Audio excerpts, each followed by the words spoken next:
ರಾಜ್ಯದಲ್ಲಿ ಕಾಲರಾ ಪ್ರಕರಣಗಳ ಸಂಖ್ಯೆ ಇದೀಗ 14ಕ್ಕೆ ಏರಿಕೆಯಾಗಿದೆ. ರಾಜ್ಯ ರಾಜಧಾನಿ ಬೆಂಗಳೂರಿನಲ್ಲೇ 13 ಪ್ರಕರಣಗಳಿದ್ದಾವೆ. ಬೆಂಗಳೂರು ಮಹಾನಗರ ವ್ಯಾಪ್ತಿಯಲ್ಲೇ 8 ಪ್ರಕರಣಗಳಿದ್ದಾವೆ. ಬೆಂಗಳೂರು ನಗರ ಪ್ರದೇಶ ವ್ಯಾಪ್ತಿಯಲ್ಲಿ 5 ಪ್ರಕರಣ ಇದೆ. ರಾಮನಗರ ಜಿಲ್ಲೆಯಲ್ಲಿ 1 ಪ್ರಕರಣ ದಾಖಲಾಗಿದೆ. ಆರೋಗ್ಯ ಮತ್ತು ಕುಟುಂಬ ಕಲ್ಯಾಣ ಇಲಾಖೆ ಇದರ ಬಗ್ಗೆ ಮಾಹಿತಿಯನ್ನ ನೀಡಿದೆ. ದಯವಿಟ್ಟು ಎಲ್ಲರೂ ಕೂಡ ಎಚ್ಚರದಿಂದ ಇರಿ. ಪ್ರಕರಣಗಳು ಹೆಚ್ಚಾಗ್ತಾ ಇದೆ. ರಾಜ್ಯ ರಾಜಧಾನಿ ಬೆಂಗಳೂರಿನಲ್ಲಿ 13 ಪ್ರಕರಣಗಳಿವೆ. ಅದು ಬೆಂಗಳೂರು ಮಹಾನಗರ ವ್ಯಾಪ್ತಿಯಲ್ಲೇ 8 ಪ್ರಕರಣಗಳು ಇದೆ. ಏನು ಬೆಂಗಳೂರು ನಗರ ಪ್ರದೇಶ ವ್ಯಾಪ್ತಿಯಲ್ಲಿ 5 ಪ್ರಕರಣಗಳು ಇದೆ. ಒಟ್ಟಾರೆ ಕಾಲರಾ ಪ್ರಕರಣಗಳು ಜಾಸ್ತಿ ಆಗ್ತಾ ಇದೆ. ಇನ್ನು ರಾಮನಗರ ಜಿಲ್ಲೆಯಲ್ಲೂ ಕೂಡ 1 ಪ್ರಕರಣ ದಾಖಲಾಗಿದೆ. ಆರೋಗ್ಯ ಮತ್ತು ಕುಟುಂಬ ಕಲ್ಯಾಣ ಇಲಾಖೆ ಈ ಒಂದು ಮಾಹಿತಿಯನ್ನ ನೀಡಿದೆ. ಮೊನ್ನೆ ಕೂಡ ಹಾಸ್ಟೆಲ್ನಲ್ಲಿ ಕೆಲವು ವಿದ್ಯಾರ್ಥಿಗಳಿಗೆ ಕಾಲರಾ ಇದೆ ಅನ್ನೋದು ದೃಢಪಟ್ಟಿದೆ. ಹೀಗಾಗಿ ಕಾಲರಾ ಪ್ರಕರಣಗಳು ಎಲ್ಲ ಕಡೆ ಕೂಡ ಹೆಚ್ಚಾಗ್ತಾ ಇದೆ. ಬಿಸಿಲು ಹೆಚ್ಚಾಗ್ತಾ ಇದೆ. ಅದರ ಜೊತೆಗೆ ಜನ ಕೂಡ ಒಂದು ರೀತಿ ಆತಂಕಗೊಂಡಿದ್ದಾರೆ. ಇನ್ನು ಏಪ್ರಿಲ್ ಮೊದಲ ವಾರದಲ್ಲಿ ಈ ರೀತಿಯಾದಂಥ ಪ್ರಕರಣಗಳು ಹೆಚ್ಚಾಗ್ತಾ ಇದ್ರೆ ಏಪ್ರಿಲ್ ಮೇ ಹೇಗಪ್ಪ ಅಂತ ಒಂದು ರೀತಿ ಜನರಿಗೂ ಕೂಡ ಆತಂಕ ಹೆಚ್ಚಾಗಿದೆ. ನೀರಿನ ಸಮಸ್ಯೆ ಹೆಚ್ಚಾಗಿದೆ. ಅದರ ಜೊತೆಗೆ ಜನಗಳಿಗೂ ಕೂಡ ಈ ಒಂದು ಬಿಸಿಲಿನ ಬಿಸಿ ಸರಿಯಾಗಿ ತಟ್ತಾ ಇದೆ. ಎಲ್ಲ ಕಡೆನೂ ಕೂಡ ಹೊರಗಡೆ ಊಟ ತಿನ್ನೋದನ್ನ ಆದಷ್ಟು ಅವಾಯ್ಡ್ ಮಾಡಿ, ಇಲ್ಲದಿದ್ರೆ ಈ ರೀತಿಯಾದಂಥ ಸಮಸ್ಯೆಗಳು ಇನ್ನಷ್ಟು ಹೆಚ್ಚಾಗ್ತಾ ಇದೆ.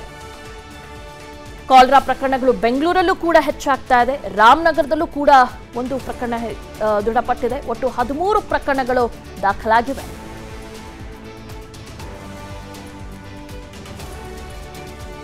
ರಾಜ್ಯದಲ್ಲಿ ದಿನೇ ದಿನೇ ರಣ ಬಿಸಿಲು ಹೆಚ್ಚಾಗ್ತಾ ಇದೆ. ರಾಜ್ಯದಲ್ಲಿ 600 ಹೀಟ್ ವೇವ್ ಪ್ರಕರಣಗಳು ದಾಖಲಾಗಿದೆ. ಹೀಟ್ ವೇವ್ ನಿಂದ ಮಕ್ಕಳು ಮತ್ತು ವೃದ್ಧರಲ್ಲಿ ಜ್ವರ ಹೆಚ್ಚಾಗಿದೆ. ಈಗಷ್ಟೇ ನಾವು ಕಾಲರಾ ಬಗ್ಗೆ ಹೇಳಿದ್ವಿ, ಕಾಲರಾ ಪ್ರಕರಣಗಳು ಹೆಚ್ಚಾಗ್ತಾ ಇದೆ ಅಂತ. ಇದೀಗ ಈ ಹೀಟ್ ವೇವ್ ನಿಂದ ಮಕ್ಕಳು ಮತ್ತು ವೃದ್ಧರಲ್ಲೂ ಕೂಡ ಜ್ವರ ಹೆಚ್ಚಾಗಿದೆ.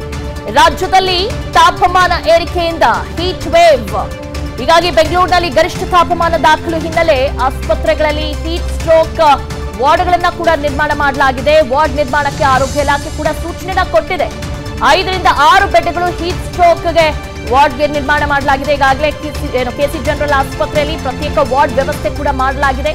ಔಷಧ, ಆಕ್ಸಿಜನ್, ಕೂಲರ್, ಫ್ಯಾನ್ ಇರುವ ವಾರ್ಡ್ ಅನ್ನ ಈಗಾಗಲೇ ನಿರ್ಮಿಸಲಾಗಿದೆ. ಕೆಲವು ಆಸ್ಪತ್ರೆಗಳಲ್ಲಿ ತಾಪಮಾನ ಹೆಚ್ಚು ಇರುವಂತ ಪೇಷಂಟ್ ಹಾಗೂ ಜ್ವರ, ತಲೆನೋವು, ತಲೆ ಸುತ್ತು ಇರುವವರಿಗೆ ಚಿಕಿತ್ಸೆಯನ್ನ ನೀಡಲಾಗ್ತಾ ಇದೆ. ಕೆಲವು ಕಡೆ ಸನ್ ಸ್ಟ್ರೋಕ್ ಹೆಚ್ಚಾಗಿ ಬಿಸಿಲಲ್ಲಿ ಇರೋರಿಗೆ ಈ ರೀತಿಯಾದಂಥ ಸಮಸ್ಯೆ ಆಗ್ತಾ ಇದೆ. ಇದರಿಂದ ಜ್ವರ ಹೆಚ್ಚಾಗ್ತಾ ಇದೆ. ಮಕ್ಕಳಲ್ಲೂ ಕೂಡ, ಮಕ್ಕಳು ವೃದ್ಧರಲ್ಲೂ ಕೂಡ ಒಂದು ಜ್ವರ ಹೆಚ್ಚಾಗ್ತಾ ಇದೆ. ಈ ಪ್ರಕರಣಗಳು ಕಾಲರಾ ಜೊತೆಗೆ ಈ ಸನ್ ಸ್ಟ್ರೋಕ್ ಪ್ರಕರಣಗಳು ಕೂಡ ಆಸ್ಪತ್ರೆಗಳಲ್ಲಿ ಹೆಚ್ಚಾಗ್ತಾ ಇದೆ.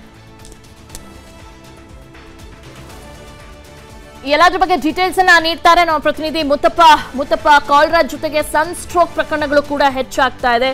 ಒಂದು ರೀತಿ ಆತಂಕಗೊಂಡಿದ್ದಾರೆ ಜನ ಕೂಡ. ಇದಿನ್ನು ಏಪ್ರಿಲ್ ಮೊದಲ ವಾರದಲ್ಲೇ ಈ ರೀತಿಯಾದಂಥ ಒಂದು ಆರೋಗ್ಯ ಸಮಸ್ಯೆಗಳನ್ನ ಎದುರಿಸ್ತಿದ್ದಾರೆ ಜನ. ಇನ್ನು ಏಪ್ರಿಲ್ ಕಳಿಬೇಕು, ಮೇ ಕಳಿಬೇಕು, ಹೇಗೆ ಅಂತ ಮುಂದೆ? ಹೌದು ದಿವ್ಯಾ, ಈ ಒಂದು ಹೀಟ್ ವೇವ್ನಿಂದಾಗಿ ಜನರಿಗೆ ಸಾಕಷ್ಟು ತೊಂದರೆಗಳಾಗ್ತಿರುವಂಥದ್ದು, ಆರೋಗ್ಯದಲ್ಲೂ ಕೂಡ ಸಾಕಷ್ಟು ಏರ್ಪೇರುಗಳು ಕೂಡ ಉಂಟಾಗ್ತಾ ಇದೆ. ಹೀಗಾಗಿ ಇವತ್ತು ಆರೋಗ್ಯ ಇಲಾಖೆ ಪ್ರತಿ ಸರ್ಕಾರಿ ಆಸ್ಪತ್ರೆಗಳಲ್ಲಿ ಹೀಟ್ ಸ್ಟ್ರೋಕ್ ಇರುವಂತಹ ವಾರ್ಡ್ಗಳನ್ನು ನಿರ್ಮಾಣ ಮಾಡೋದಕ್ಕೆ ಕೂಡ ಸೂಚನೆ ಕೊಡಲಾಗಿದೆ. ಸದ್ಯ ನಾವೀಗ ಕೆಸಿ ಜನರಲ್ ಆಸ್ಪತ್ರೆಯಲ್ಲಿ ಕೂಡಿದ್ದೀವಿ. ಇಲ್ಲೂ ಕೂಡ ಒಂದು ಹೀಟ್ ಸ್ಟ್ರೋಕ್ ವಾರ್ಡ್ ಅನ್ನು ಕೂಡ ನಿರ್ಮಾಣ ಮಾಡಲಾಗಿದೆ. ಅಂದ್ರೆ ಈ ಒಂದು ಉಷ್ಣಾಂಶ ಹೆಚ್ಚಳದಿಂದಾಗಿ ಕೆಲವೊಂದಿಷ್ಟು ಜನರ ಆರೋಗ್ಯದಲ್ಲಿ ಏರ್ಪೇರ್ ಆಗ್ತಾ ಇದೆ. ಅಂಥವ್ರಿಗೆ ಚಿಕಿತ್ಸೆ ಕೊಡೋದಕ್ಕೆ ಏರ್ ಕೂಲರ್ ಆಗಿರ್ಬೋದು, ಫ್ಯಾನ್ ನ ವ್ಯವಸ್ಥೆ ಮಾಡಿಕೊಂಡು ತತ್ಕ್ಷಣಕ್ಕೆ ಬೇಕಾದಂತಹ ಒಂದು ಚಿಕಿತ್ಸೆಗೆ ಎಲ್ಲ ವ್ಯವಸ್ಥೆ ಕೂಡ ಈಗ ಮಾಡಿಕೊಳ್ಳಲಾಗಿರುವಂಥದ್ದು. ಅದರಲ್ಲೂ ಕೂಡ ಬೆಂಗಳೂರಲ್ಲಿ ಅತಿ ಹೆಚ್ಚಾದಂತಹ ಉಷ್ಣಾಂಶ ಏರಿಕೆ ಆಗ್ತಾ ಇದೆ. ಕಳೆದ 15 ವರ್ಷಗಳ ಒಂದು ನಾವು ಹಿಸ್ಟ್ರಿನ ತೆಗೆದ್ರೆ ಇದೇ ಮೊದಲ ಬಾರಿಗೆ 38 ಡಿಗ್ರಿ ಸೆಲ್ಸಿಯಸ್ ಏನು ತಾಪಮಾನ ಏರಿಕೆ ಆಗಿರುವಂಥದ್ದು.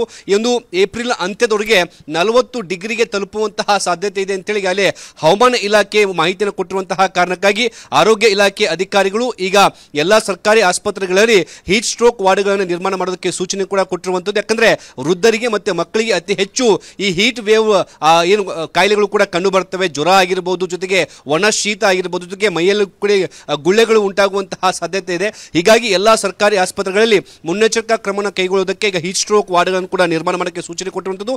ಈಗಾಗಲೇ ರಾಜ್ಯದಲ್ಲಿ ಒಟ್ಟು 600 ಜನಕ್ಕೆ ಈ ಹೀಟ್ ವೇವ್ ನ ಕಾಯಿಲೆಗಳು ಕೂಡ ಕಂಡು ಬಂದರೂ ಕೂಡ ಈಗ ಮಾಹಿತಿ ಸಿಗ್ತಾ ಇದೆ. Divya, okay Muthappa, thank you ತಮ್ಮೆಲ್ಲ ಡೀಟೇಲ್ಸ್ಗಾಗಿ.